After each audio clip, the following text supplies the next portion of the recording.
Hare Krishna. So this 13th chapter of the Bhagavad Gita is titled Nature, the Enjoyer and Consciousness. In the beginning, Lord Krishna defines and describes knowledge. What knowledge is and what it is not. The symptoms of a person in knowledge are also described. Generally, we think of knowledge in terms of a university degree or some mundane knowledge relating to this world. But Krishna has another definition. So let's look at verse 3, in which he describes what real knowledge is. Kshetrajnam chapi mam vidhi sarva kshetreshu bharata kshetra kshetrajnayo jnanam yatta jnanam matam mama. He says knowledge of the kshetra, which is the field of activities, and knowledge of the knowers of the field constitutes knowledge. So what is the meaning of field? When a few people go to play on a football field or a cricket field, you have a couple of players and then you have a field which is the area where they enjoy themselves. It is the jurisdiction. They have to restrict themselves to the borders of the field. Similarly, the living entity, the spirit soul, has been awarded this material body with which it can try to enjoy the resources of material nature, try to enjoy the sense objects in the world around. So therefore this body has been called the field of activities. In Sanskrit, the word field is called kshetra. In the first verse, we heard dharma kshetre kuru kshetre. So the field of dharma, the field of kuru. So similarly here, the word kshetra refers to the field of activities or the material body. But it is not enough to just know what this body is all about and to know what the material world is all about. One must also know the knower of the body, which is the soul. The soul who is seated within the body knows the body. For example, we experience pain and pleasure within the body.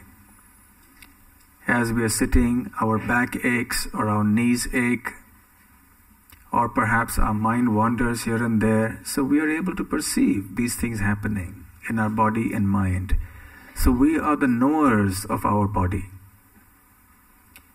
But our knowledge, even of our own body, is not complete.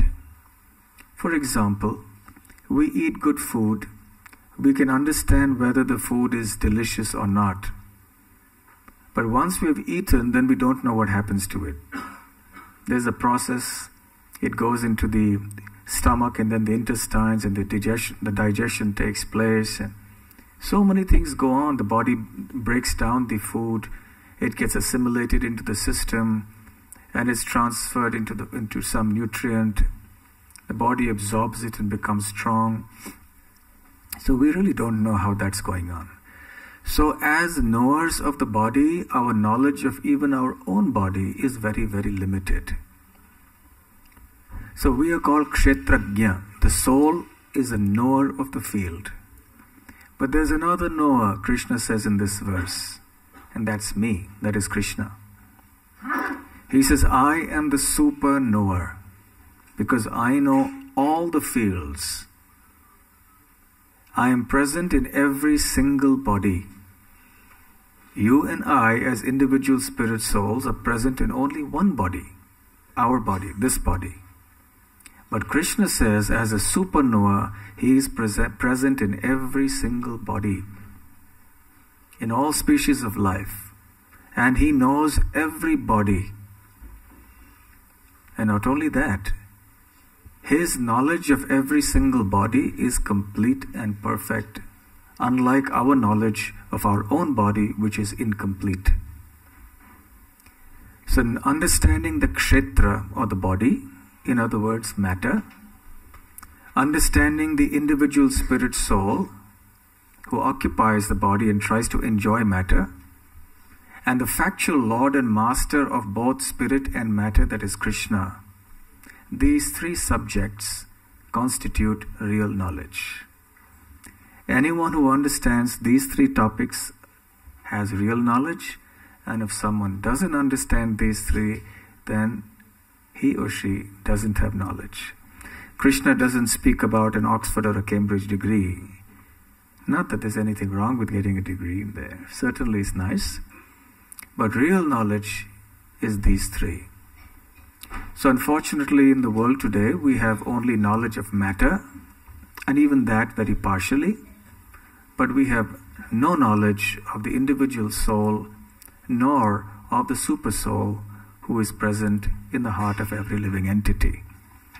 So this is a very important contribution that the Bhagavad Gita has to the people of this world, in that it gives us real knowledge.